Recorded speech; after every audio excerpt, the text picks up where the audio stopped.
I am Charles Blondel, Senior UX and UI and Service Designer at Defimedia, part of Contrast Europe.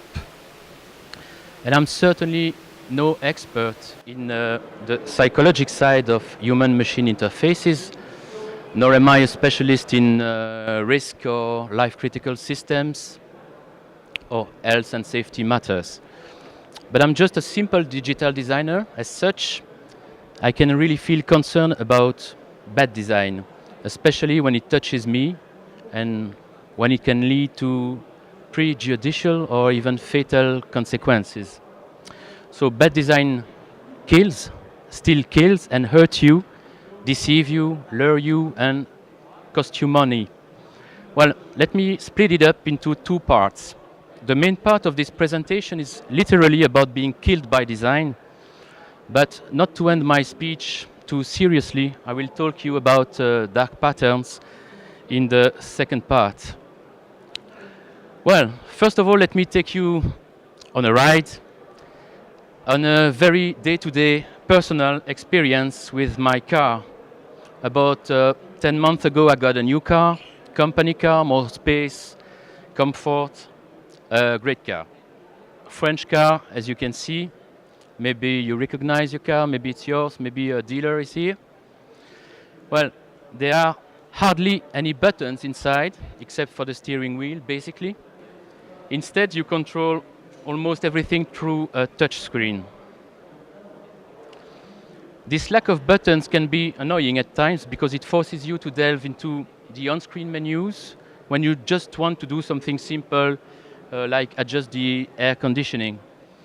And another digital display positioned above the touch screen in the middle of the dash shows information such as your speed, revs, and remaining fuel. Okay, so let me illustrate. Here, you can only change target temperature by step of 0.5 degrees on a rather slow touch screen. You get to tap hard and even press, and there is no way to go really fast up or down. Now, sit back, relax for a while. I've tried to mimic the process of selecting a podcast as I first saw my wife doing it, and concluding later on that the car will kill its passenger one day because of that. Oh, sorry, I left the interface in French because switching language while retaining presets was a real pain, okay? So I love history and science podcasts, no problem. The audio system is really designed to connect to an iPod amongst other systems. So you can switch from a radio to iPod, and there you are. That's a default track or the last track someone listened to. But I want to switch to my podcast and just find them. So first thing I try is the list option, list menu item. Okay, list. It's a bit slow.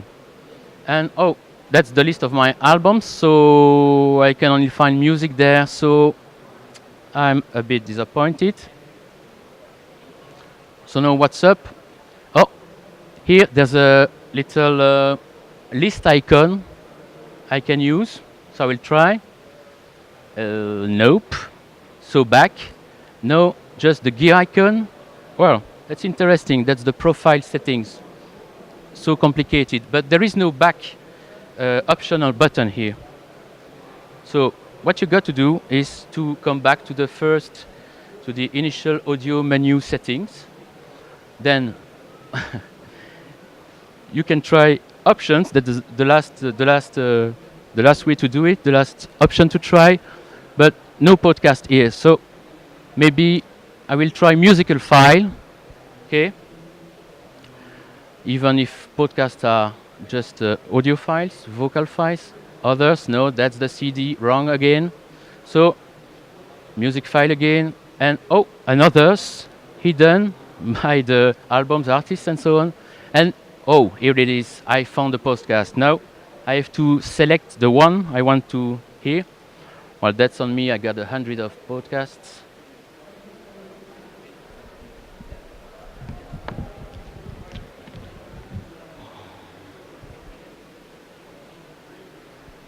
And you see the podcasts are not even indented from the directory. So here I am. Wow, that was boring, no? You've just patiently endured this really boring demo, I must confess, for about 2 minutes. Okay? Of course, I was not shooting this video while driving. A last demo about navigation, shorter video. And to speed things up a bit, I will use a preset shortcut. So there is the navigation menu. So I will select menu. I will go into my destinations, as you probably do. I will go back to work. Yeah. Oh, interesting. Asking your nav preferences each and every time you want to use the GPS command. Oh, sorry. Mishandling, sorry. There it is. Same again, but fast forward. Destinations. Nav preferences. That's not all. Okay. Displaying a disclaimer every time also. What? You're supposed to read it. Read it every time you program the navigation. So, and go online and read the end user license agreement, you see. So, here we are. That was nevertheless about 30 seconds to set up navigation while using a preset. Let me be clear, you text and drive, no good. You read your friend's post while driving, not good. But risky, distractive behaviors, they are no good, but it's all on you, okay? We all do that, and for those of us who don't, infotainment car system should not urge us to do so. Well, in fact, programming navigation takes an average of 40 seconds. At 50 kilometers per hour, that means the driver could be going a distance of 550 meters while completely distracted from the road. So AAA Foundation Traffic Safety is the US counterpart of our former Belgian IBSR IBVV, recently renamed VIAS Institute. And so the AAA's Foundation for Traffic Safety commissioned researcher at the University of Utah to investigate the time driver's eyes spend away from the road and the mental demand that tasks require when using these dashboard systems. They also tested how long it takes drivers to complete tasks like calling someone, sending a text, and programming navigation while driving. The researchers tested 30 different 2070 vehicles from a wide variety of car makers, and they found that 23 of these had high or very high demand on the driver, including the well-known Tesla Model S, for instance. Not a single car of the 30 required only low demand. So drivers, they want technology that is safe and easy, but many of the features added to infotainment system today resulted in complex and sometimes frustrating user experience, said Marshall Donnet, AAA's president and CEO. So frustration resulting from unsatisfactory use of this system increases cognitive demand and increases the potential for distracted driving. While car system can generate distraction and frustration, that is more distraction. So there is worse, as we consider lousy design in a more essential part of the vehicle, the shifter. So last year, Anton Yelchin, the 27-year-old actor who played Chekhov in the recent Star Trek movies, was killed in what was referred to as a freak accident in his own Los Angeles driveway. The lousy design of the automatic shifter may have played a huge role. So the actor was found crushed between his car, a 2015 Jeep Grand Cherokee, and the security gate at the end of his driveway. It appears that Yelchin had exited his car and walked behind it, perhaps to close the gate, and apparently believed the transmission was in park. instead, it appears it was actually in reverse or neutral, and the car rolled down his steep driveway, killing him. As AutoWeek reports, the issue itself is not a fault of engineering, but rather design, as the shifter returns to the default center position without giving the driver sufficient feedback as to the selected gear. So that's an illustration. Press the unlock button, push the lever forward or rearward, and it will return to the default center position while released. So the monostable shifter does not appear to offer any performance advantage or improvement to the UI that we can see. So perhaps it's easier to manufacture. But so no tactile feedback, okay? And all there is to see about that is a teeny change in the dashboard. Look at the P highlighted there, here. P is for park, which locks the transmission and driving wheels. R is for reverse, which propels the car rearward. N for neutral, which disengages the transmission and rear wheels, permitting the car to roll freely. So D is drive, which propels the car forward under the transmission control. Well, you know that. So you can see there is some contextual information inside the odometer panel. But alas, there is no many differences between park mode and neutral position. Park mode, neutral position. Two discrete information on the selected position and no tactile feedback at all on the lever position. So that is why Anton Yeltsin left his car not knowing it was not parked, but saw wheels unlocked. How bad an interface can be. This is the very sad story of a little girl diagnosed with cancer. She needed a treatment so aggressive that it required pre-hydration and post-hydration for 3 days through intravenous fluids. After the medicine was administered, the nurses were to be responsible for entering all the required information in the system, into the charting software, and using this software to follow up on the patient's status and make appropriate interventions. So although the attending nurses used the software diligently, and even though they cared very well for the patient in every other way, they missed the critical information about her 3-day hydration requirements. The day after her treatment, the girl died of toxicity and dehydration. That is the kind of interface that literally killed the poor girl. This is not real data, of course, but it's not hard to understand how things can go wrong when using that kind of system. It breaks almost every single usability rule. So the experienced nurses made this critical error because they were too distracted trying to figure out the software. So screenshots show it all. Let's zoom a bit.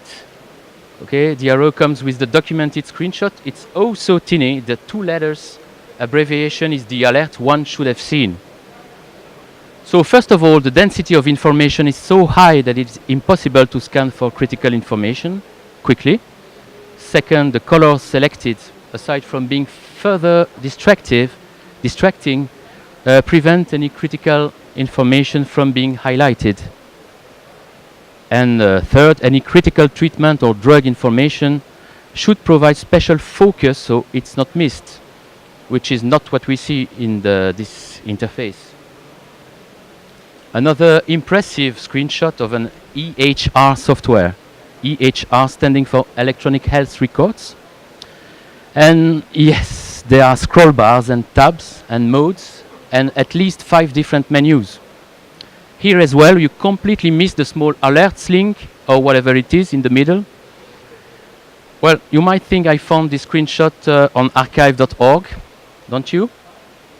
Well, nope, this is how the product is sold online today. Okay? You can even share the page on Google+. How cool is that? Worse. How loosey cockpit design crashed an Airbus. On June 1st, 2009, Air France crashed into the ocean on its way back from Rio de Janeiro. 2,016 passengers and 12 crew died on impact.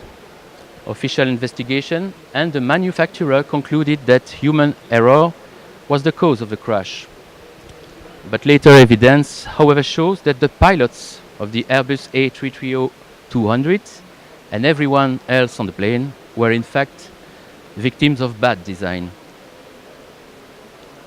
So this is a part of the last conversation between the two-seat pilots and the flight captain returning from a nap, showing evidence of a big misunderstanding in the cockpit. So that is a very complex case.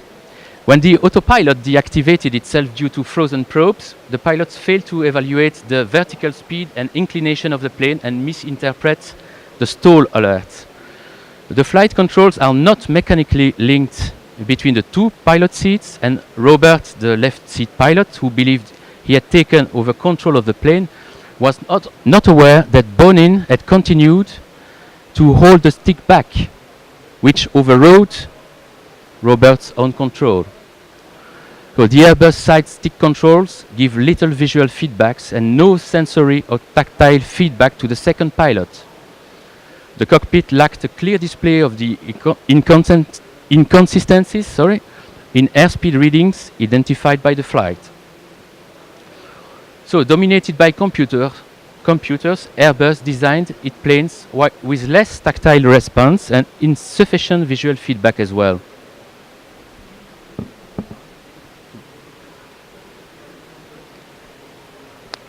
Some lessons about what we saw. The feedback system is a small thing in experience design. But we need to remember one thing, that big things are made by the combination of small things. So we need to start take care of it. There is a chance that due to bad or no feedback system will affect the information transfer, or there is a chance to mislead the user.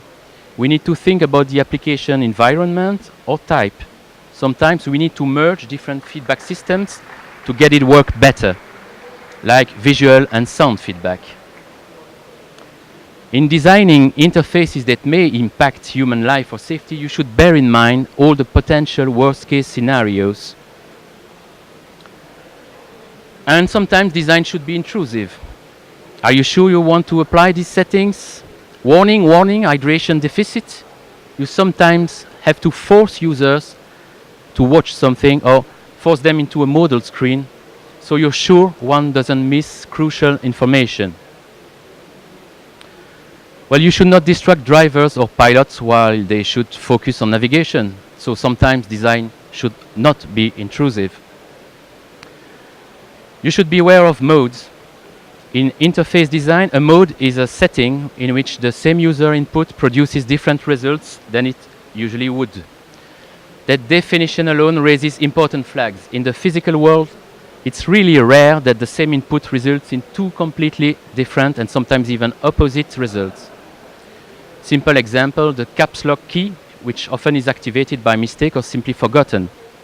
How much frustration with the caps lock on when operating systems did not provide a caps lock detection warning with the password fields.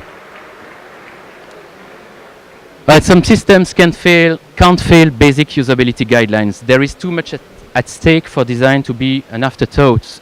It's also important to note that very simple user testing would have helped identify most of the common errors we talked about today.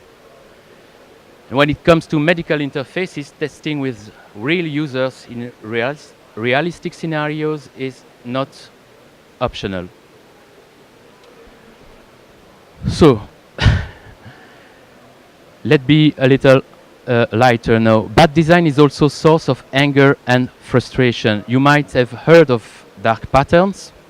Dark patterns are tricks used in websites and apps that make you buy or sign up for things that you didn't mean to. So it's so common in web design that there is a real typology of them.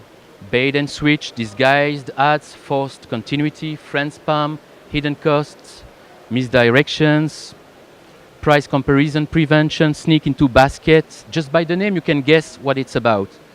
And we face dark patterns every day. A very famous dark pattern is the one spotted on a previous version of the Ryanair website, Evil Genius Award here. You can see a box on top of the page, passenger details. Now, there is a drop-down on the bottom right here. Please select a country of residence. Now, that sounds like an innocuous question, isn't it? But if you select your country of residence, you are not buying travel insurance, okay?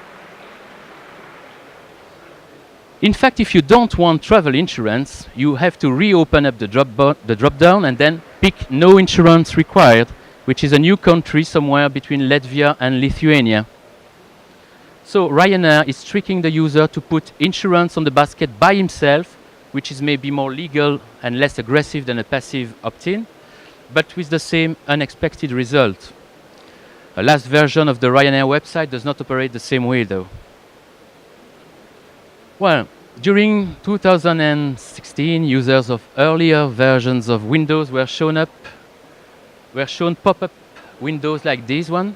As the year progressed, Microsoft became increasingly aggressive with the pop-ups. They started as an honest, optional call to action, but became increasingly deceptive. They switched the meaning of the X button at the top right to mean the opposite of what it normally means. In all other versions of Windows going back to the 80s, this button means close. In this specific instance, they changed it to mean, yes, I do want to upgrade my computer to Windows 10. This caused a huge public backlash. Well, sorry for all the blurry text here, but yeah, this is Facebook. This dark pattern is more subtle. Did you guess?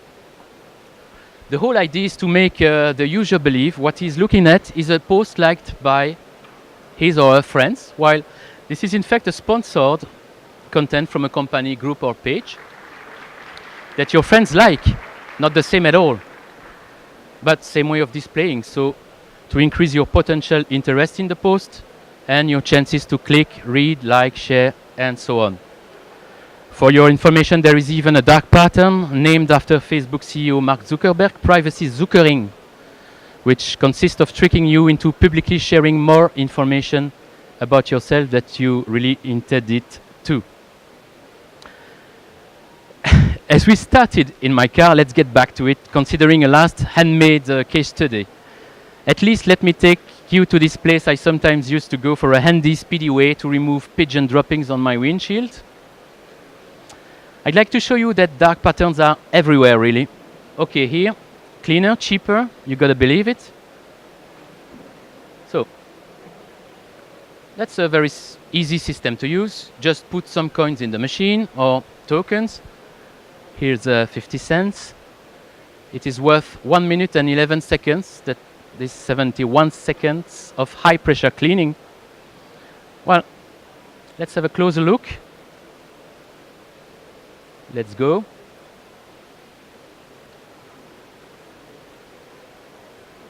Did you see? Not hard to spot while I'm zooming in it.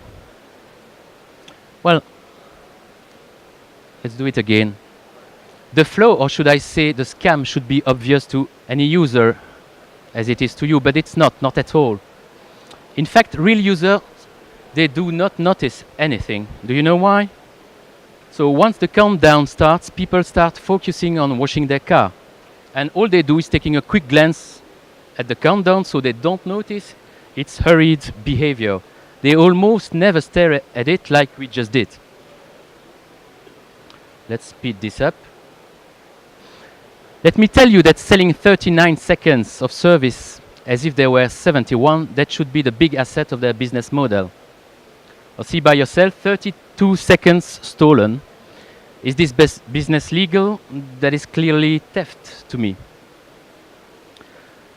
So lessons to conclude, very few. The most useful advice I can probably give you is to be as friendly to your users as possible. Keep their best interests in mind, and you will eventually benefit from it. There is no evidence showing that dark patterns have a positive return on investment on the long run. Let your users enjoy trusting you while feeling comfortable using the product, and whether it's free or costly, simple or complex. And good luck with that, and thank you.